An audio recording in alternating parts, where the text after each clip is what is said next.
Good morning students. Apex college Makrana के online classes में आप सभी छात्र छात्राओं का स्वागत है। जैसा कि हम कल बीएससी पार्ट 4 में हमने एसिलेटर्स के बारे में पढ़ना शुरू किया था।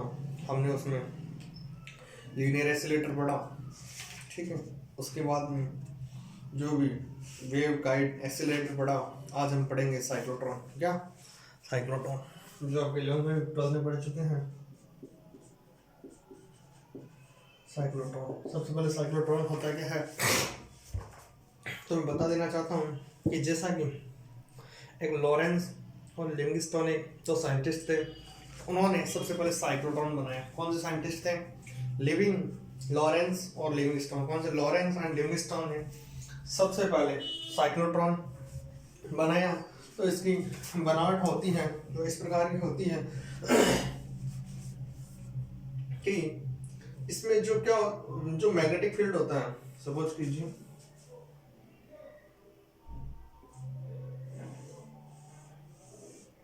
ये कोई स्ट्रॉन्ग मैग्नेट है, नॉर्थ पोल है जिसका, और ये कोई स्ट्रॉन्ग मैग्नेट, ये क्या है इसका? साउथ पोल है। यदि इसकी स्ट्रक्चर इस प्रकार से होगी, मैग्नेटिक लाइट ऑफ फील्ड होगी, ठीक है। इसमें 2 डीज होती है। कितनी?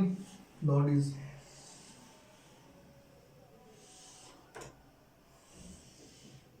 इस प्रकार की 2 डीज हैं और इनके बीच में क्या होगा?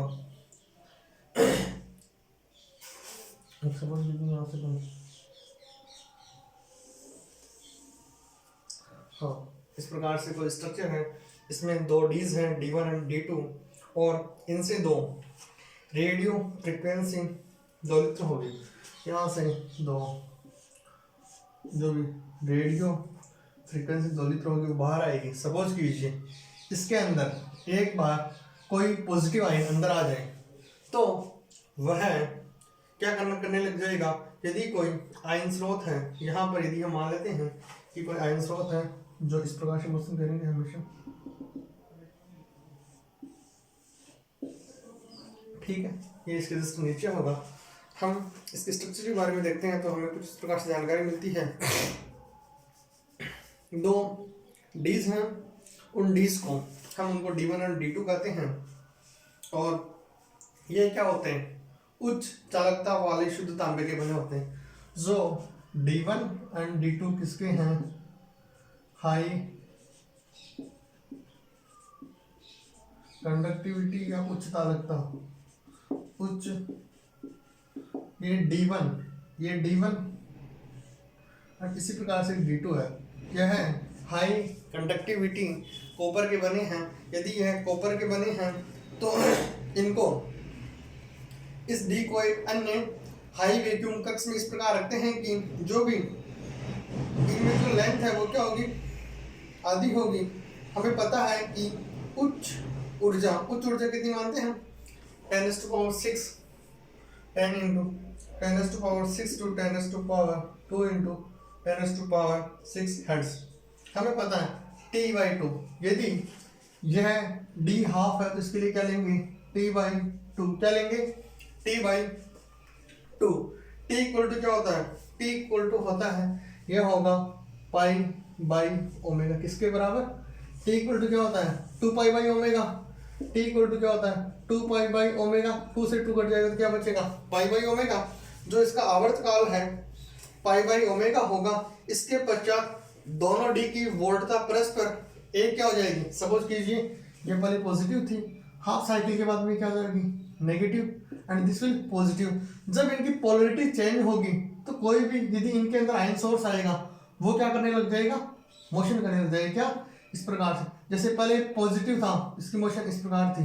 जैसे नेगेटिव होगी तो इस प्रकार से, इस प्रकार अगेन इस प्रकार से मोशन होने लग जाएगी। अर्थात इनकी पोलरिटी कुछ समय बाद चेंज हो जाती है। इसके लिए हमने 2 स्ट्रॉन्ग मैग्नेट N और S क्या है? 2 स्ट्रॉन्ग मैग्नेट है। क्या है? स्ट्रॉन्ग मैग्नेट है। ये भी स्ट्रॉन्ग मैग्नेट है। इनके बीच में रखते हैं तो एक चुंबकीय इलेक्ट्रिक फील्ड जनरेट होता है। ये क्या है? Electric lines of field, electric field lines अर्थात चुंबकीय जो रेखाएं हैं वो इस प्रकार से हैं। यदि हमें जो भी स्रोत S है, S स्रोत है कोई भी, S क्या है, एक कोई आयन स्रोत है जो इस प्रकार यहाँ पर रखा हुआ है।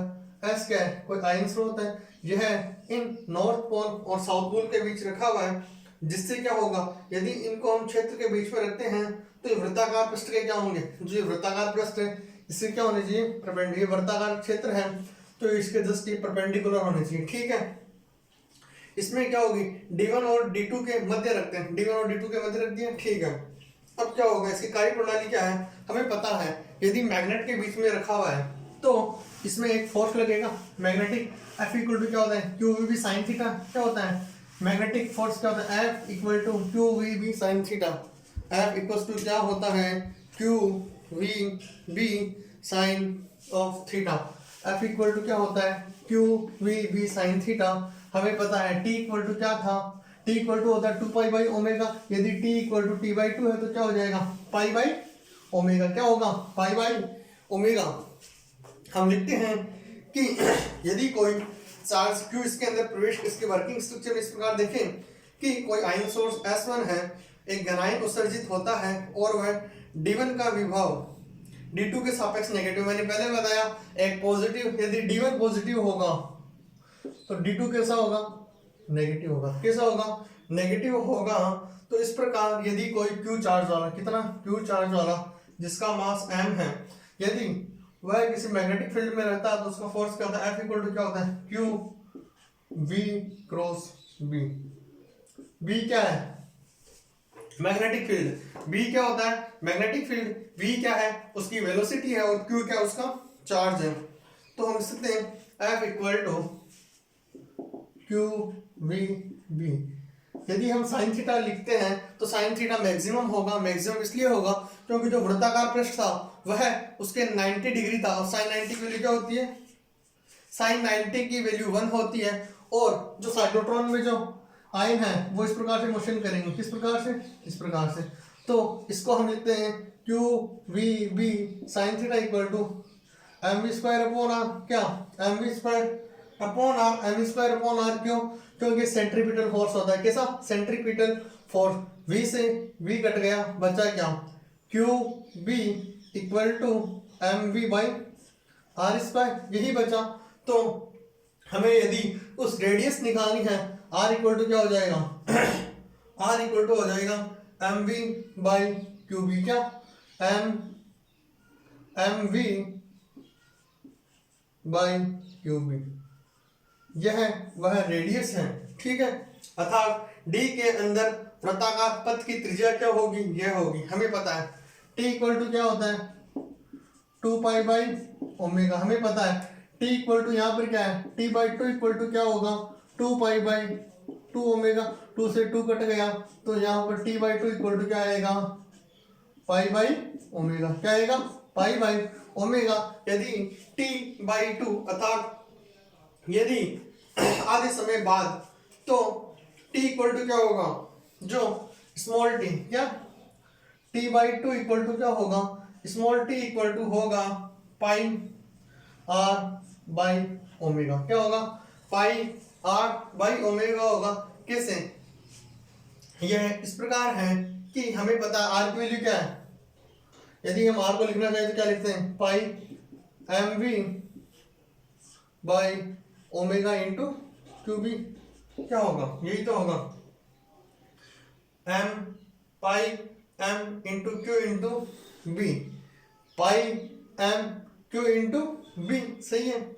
यदि हमें पता है टी विद्युत क्षेत्र का आवर्तकाल तथा ओमेगा क्या है कोणीय, तो T/2 इक्वल टू क्या होगा pi by omega, V equal to क्या होता है, इसको एक बार समझने की कोशिश करना, यहाँ से देखो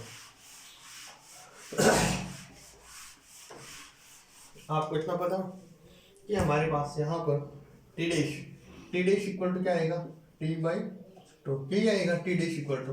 हमें पता है T इक्वल टू क्या होता है, हमेशा जनरली T इक्वल टू क्या होता है 2 पाई बाई ओमेगा। यदि मैं भी इसका हाफ करना चाहूँ तो इसका भी हाफ हो जाएगा, मतलब T इक्वल टू क्या हो जाएगा, स्मॉल t इक्वल टू क्या हो जाएगा small t by two, small t equal to हो जाएगा पाई बाई ओमेगा। हमें पता है v इक्वल टू क्या होता है, ओमेगा आर। क्या होता है v equal to omega r, तो ओमेगा इक्वल टू क्या हो जाएगा v बाई आर। तो लिखते हैं ओमेगा पाई 1/ओमेगा, 1/ओमेगा होता है, ओमेगा होता है v बाई आर। तो t इक्वल टू ओमेगा 1/ओमेगा क्या हो जाएगा r बाई v, यही होता है r बाई v। और हमें पता है v इक्वल टू क्या होता है, अभी हमने देखा कि r इक्वल टू होता है mv, हमें r इक्वल टू देखा mv बाई qb। हम इस r की वैल्यू यहाँ पुट करते हैं, ठीक है। t इक्वल टू क्या हो जाएगा pi into mv by v into q into b, v से v कैंसिल हो गया। t इक्वल टू क्या आया mv पाई mv क्या qb, sorry t equal to आया आपके, t इक्वल टू आया आपके pi m by q into b।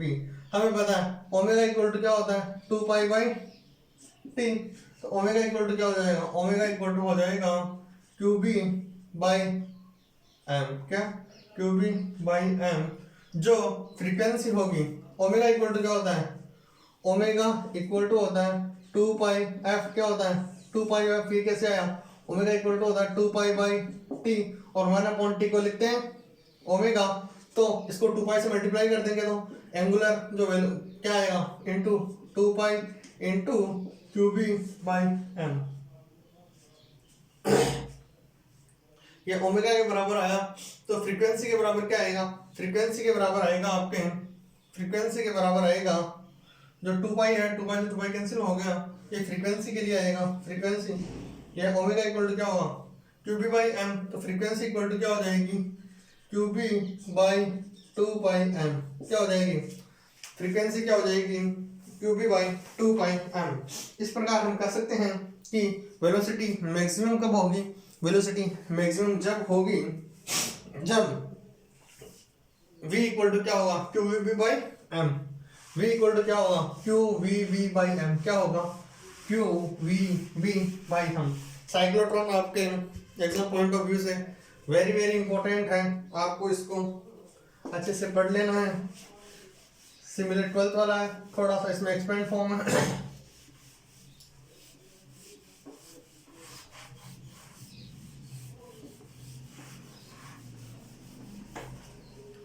हाँ, अब हम पढ़ रहे थे कि v मैक्सिमम कब होगा, v मैक्सिमम जब होगा, जब कब होगा v मैक्सिमम कब होगा, v मैक्सिमम होगा जब q b r by m होगा। क्या होगा m होगा, अर्थात हमें पता है कि काइनेटिक एनर्जी क्या होती है हाफ m v स्क्वायर, गतिज ऊर्जा यही होती है हाफ m v की जगह क्या लिखेंगे q b r by m का होल स्क्वायर, तो क्या हो जाएगा 1/2 m into q square b square r square by m square से m कट गया, क्या बचा 1/2 q square b square r square by m। अर्थात हम कह सकते हैं कि kinetic energy directly proportional to किसके बराबर होगी, काइनेटिक एनर्जी किसके बराबर होगी, यदि हम इसमें E के बराबर रखना चाहें, E इक्वल टू रख सकते हैं हम 2 pi R square F square R square, क्या रखते हैं पाई आर स्क्वायर। यदि हम QB का मान रखना चाहें, QB का मान क्या होता है mv बाई आर, QB का मान क्या होता है, QB को लिख सकते हैं हम इस प्रकार एनर्जी को लिख सकते हैं, एनर्जी इक्वल टू क्या हो जाएगा 2 pi square F square R square into m। क्या यदि हम q square b square, QB के पास हमारे पास आया था, इधर देखना हो हमारे पास जो अभी QB का मान आया था, जो ओमेगा इक्वल टू क्या आया हमारे पास, इधर देखो f इक्वल टू आया QB बाई 2 पाई m। तो QB इक्वल टू क्या हो जाएगा, QB इक्वल टू हो जाएगा 2 पाई m इंटू f, ठीक है 2 पाई m इंटू f। यदि हम इसका स्क्वायर करेंगे तो यही आएगा, ठीक है। हमने अर्थात हम कह सकते हैं कि F इक्वल टू साइक्लोट्रॉन के निवर्त कण की गतिज ऊर्जा क्या होगी, वह होगी E इक्वल टू 2N/Q। क्या होगी, 2N/Q। इसमें किसी को डाउट नहीं होना चाहिए, एक दूसरे में रिलेशन पुट आउट करके V इक्वल टू ओमेगा और omega equal to 2π/T half आवर्तकाल के लिए क्या होगा, T/2 होगा। अगला टॉपिक है साइक्लोट्रॉन में चुंबकीय फोकस। यदि जो साइक्लोट्रॉन है उसमें हम एफिशिएंसी निकालना चाहें तो हमें पता है साइक्लोट्रॉन की एफिशिएंसी क्या होगी, m इक्वल टू क्या होता है, m not under root 1 minus C square. m equal to m not under root 1 minus V square by C square, यही होती है। जब हमें पता है ओमेगा इक्वल टू क्या होता है, क्यूबी बाई एम, क्या होता है क्यूबी बाई एम, तो क्यूबी बाई एम, तो m इक्वल टू क्या होता है, m इक्वल टू होता है m not into under root 1 minus V square by C square. ठीक है, यदि कुछ चीजें इस प्रकार से हैं, m equal to m not under root 1 minus m equal to m not upon 1 minus under root V square by C square. ठीक है, यदि तो m नॉट क्या होगा, इसके मल्टीप्लाई में आ जाएगा। अतः स्पष्ट है कि जैसे जैसे आयन का वेग बढ़ता है, जैसे जैसे आयन का वेग बढ़ेगा अर्थात उसका कोणीय वेग का मान घटता जाता है, अर्थात आधा चक्कर लगाने के बाद घनायन आधा चक्कर लगाने के लिए आयन को समय ज्यादा लगेगा, जबकि जो विद्युत क्षेत्र है उसमें आवृत्ति क्या रहेगी, कांस्टेंट रहेगी। आपका साइक्लोट्रॉन कंप्लीट हो, उसके बाद हम पढ़ते हैं सिंक्रो साइक्लोट्रॉन। क्या, सिंक्रो साइक्लोट्रॉन। अगला टॉपिक आपका सिंक्रो साइक्लोट्रॉन। साइक्लोट्रॉन में आपको F निकालनी आनी चाहिए। ओमेगा क्या होता है, E इक्वल टू क्या होता है, mv स्क्वायर अपॉन r करना है, क्योंकि जो फोर्स होता है वो क्या होता है, QVB sine theta. Sine theta की वैल्यू मैक्सिमम कब होती है, जब 90 होता है। QVB को mv स्क्वायर अपॉन r के बराबर रखना है। इस प्रकार आपका साइक्लोट्रॉन कंप्लीट हुआ। अगला टॉपिक आपके सिंक्रो साइक्लोट्रॉन।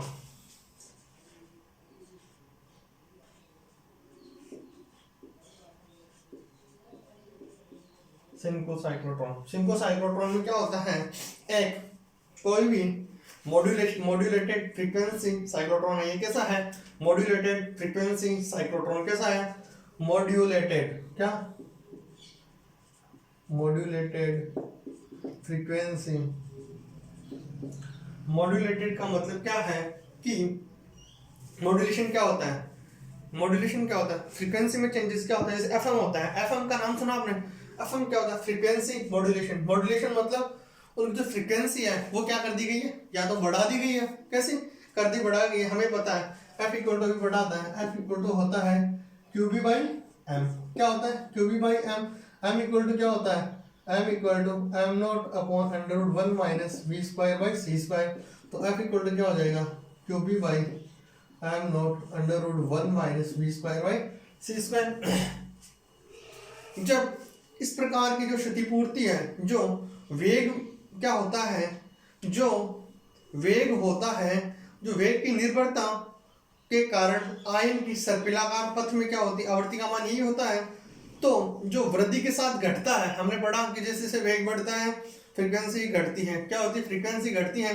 तो इस क्षतिपूर्ति को करने के लिए हम क्या करते हैं, सबसे पहले चुंबकीय क्षेत्र B को इस प्रकार परिवर्तित किया जाए कि B का मान वेग बढ़ने पर भी नियत रहे। क्या तो करेंगे हम, जो B का मान कैसे रहे, इसका मान इसके साथ क्या रहे, कांस्टेंट रहे। क्या होगा, D के मध्य लगाया गया जो भी अल्टरनेटिंग करंट है उसकी आवृत्ति सतत रहे। D क्या हो रहा था, चेंज हो रहा था, पहले नेगेटिव फिर पॉजिटिव, नेगेटिव पॉजिटिव अल्टरनेट हो रहा था। जबकि सिंक्रोनिस साइंस जो सिंक्रो साइक्लोट्रॉन है, इसमें जो विधि है दूसरे का प्रयोग किया गया है, अर्थात जो मशीन का बनाना, अर्थात जो फेज स्टेबिलिटी है उसका यूज किया गया। किसका, फेज स्टेबिलिटी। तो सबसे पहले देखते हैं फेज स्टेबिलिटी किस प्रकार इसमें दर्शाई गई है। फेज का मतलब क्या होता है, एक होता है phase modulation, wave modulation, frequency modulation. ठीक है, इसमें फेज मॉड्यूलेशन को काम में लिया गया है। और फेज मॉड्यूलेशन में क्या होता है, हम देखते हैं कि modulation of phase stability principle, जो भी कला स्थायित्व सिद्धांत की व्याख्या, कला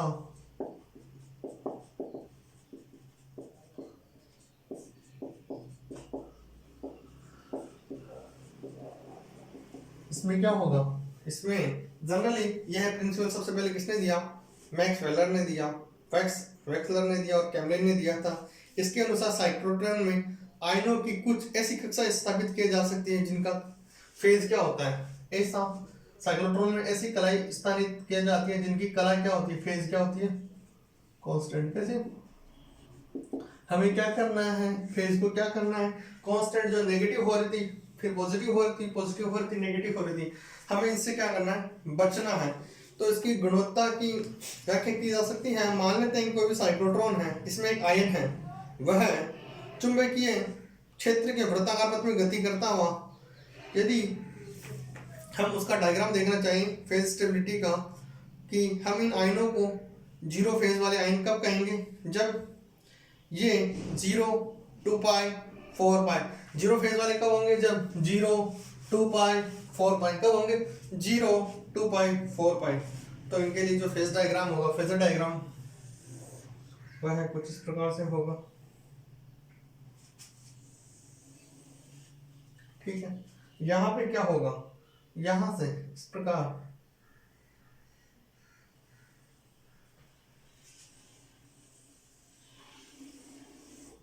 यहाँ पे क्या होगा, 0 क्या होगा, 0, यहाँ पर पॉइंट 1 पे क्या होगा, टाइम टी के लिए t1, 0 के बाद में क्या होगा, π/2, यहाँ पे क्या होगा, पाई, यहाँ पर 2 पाई, फिर क्या होगा 3 पाई और 4 पाई, क्या ये 3 पाई, ये 4 पाई। यहाँ पर क्या, यहाँ पर t1 लिया तो आगे क्या लेंगे, इस पॉइंट पर भी ये भी क्या होगा, t1 होगा, क्या होगा, t1 होगा, और इस पॉइंट पे क्या होगा 2, अगेन ये क्या होगा, पॉइंट 2 पे t2 होगा। सिमिलर t3 एंड t4 होंगे, क्या होंगे 1, जो 1 वाला 1, 2 वाला 2 एंड 3 वाला, सॉरी 1 2 3, इसी प्रकार आएंगे, क्या होगा t3, ये 2 था, ये t2 था, यहाँ पर इसको डायग्राम को शो कर देते t1 हो, t1 वाला आ जाएगा।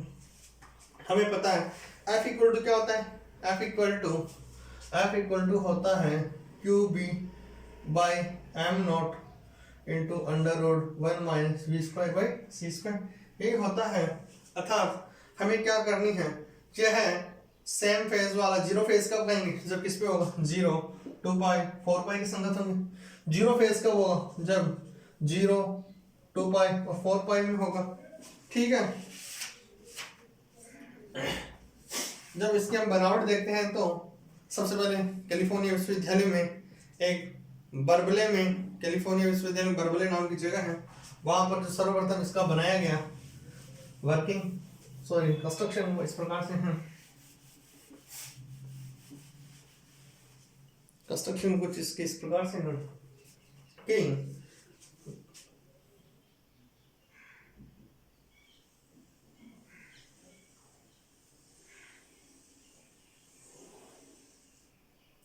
ठीक है, इस प्रकार से कोई मोशन हो रही है। यहाँ पर क्या लगा दिया, आवर्ती, यानी यहाँ पर एक फोर्स लगा दिया, ये क्या है, फ्रीक्वेंसी मॉड्यूलेटेड एनर्जी सोर्स। ये क्या है, फ्रीक्वेंसी मॉड्यूलेटेड एनर्जी सोर्स, मतलब आवर्ती मॉड्यूलेटेड एनर्जी सोर्स है। यहाँ पर ये क्या है, वही इसमें डी कितनी ली है, एक डी लिए, कितनी, एक डी लिए। और यहाँ पर मान लीजिए इस प्रकार से कोई है स्थिर विद्युतांक निक्षेपक, ये क्या है, इधर कोई भी मैग्नेटिक फील्ड है वो इस डायरेक्शन में जाएगा, कैसे जाएगा, टेंजेंशियली। एक डी लिए, डी कितनी है, एक ही, कितनी है, एक है। तो इसमें 2 डी के स्थान पर कितनी डी काम में लेंगे, सबसे मेन चीज ये पूछा जाता है। 2 डी के स्थान पर केवल 1 डी काम में लेते हैं, और यह निर्वातित कक्ष में एक बड़े चुंबक के ध्रुवों के मध्य रखी जाती है। जो चुंबक के ध्रुव है उनके मध्य रख दिया। चुंबक का जो लगभग भार कितना होता है, 4000 टन, कितना, 4000 टन। जैसा कि हमने पढ़ा कि एक नियत चुंबक के लिए, तो उसके लिए हम पढ़ लेते हैं, एक नियत चुंबकीय क्षेत्र के लिए कोणीय आवर्ती हमें वही पढ़ना है, ओमेगा इक्वल टू क्या होता है, 2 पाई बाई टी। इसमें देखो, उसमें क्या था कि ओमेगा की जगह हम क्या लिखते थे, पाई बाई ओमेगा, ओमेगा को 2 पाई बाई टी होता है, लेकिन हम लिख देते हैं पाई बाई टी। क्यों? क्योंकि हमें पता है वहाँ टी इक्वल टू क्या था, T by 2, omega equal to क्या होता है, क्यू बी बाई एम होता है। इस प्रकार यदि हम ओमेगा लिखते हैं तो ओमेगा क्या हो जाएगा, ओमेगा क्या हो जाएगा, Q B C square by M C square, C square M C square क्या लिख सकते हैं ई, तो क्या हो जाएगा Q B C square by, ऊपर नीचे एम सी स्क्वायर मल्टीप्लाई किया है ई, ठीक है। जहां ई क्या है, आयन की कुल ऊर्जा, ई क्या है, आयन की कुल ऊर्जा, आयन की कुल ऊर्जा है।